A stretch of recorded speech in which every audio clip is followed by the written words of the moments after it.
everybody, I hope you're enjoying the 12 days of doodling so far.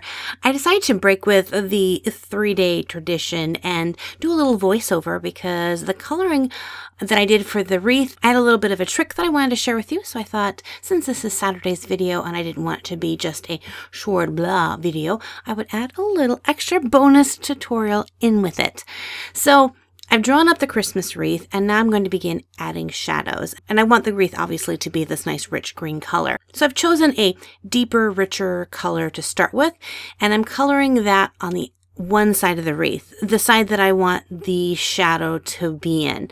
Originally, I had thought about putting a candle in the center of this wreath, and that would give the light to the inner part of the wreath. But then I thought for a simple doodle, it might be a little bit too much for one little doodle. So I'm showing you how to shadow and shade this and color this so that later on, if I happened to do a candle in one of these boxes, you'll know how to do this cool little lighting trick if you wish to add color and shading and highlighting to your wreath. Once you put your darker color out along the outside rim, then I'm going to take a much lighter color green and I'm going to color the inside of the wreath part. So dividing that in half, so one half is light, one half is dark. And I'm using an alcohol-based marker so that they kind of blend well. They're pretty separated colors. I mean, there's really dark and really light, so you're not going to get that really great gradient that you would if you use colors that were a little bit closer in their blending category families.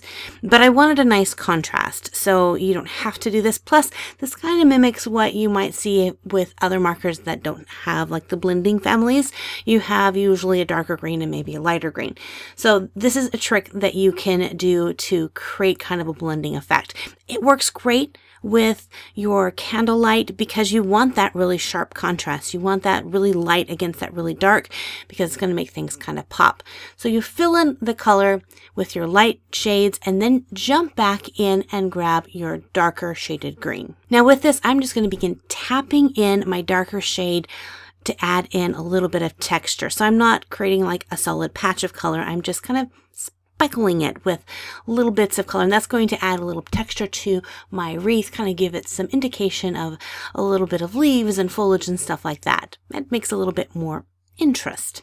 And you can keep on doing this as much as you want. Just remember, you don't want to cover up all of your highlighted color with your dark color because then that really defeats the purpose. And there you go. So that's the trick and technique I have to share with you guys today on how to add a little bit of highlight to something like a garland or a wreath, things like that. Of course, you could use this technique with lots of different things out there, whether it's a wreath or cloth and fabric.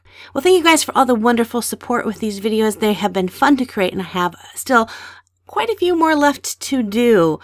It's also fun to hear you guys guessing what each box might be. So make sure to hit that subscribe button so that you don't miss out on the rest of these 12 doodles of Christmas. God bless you guys, and we'll see you in the next doodle. Bye-bye!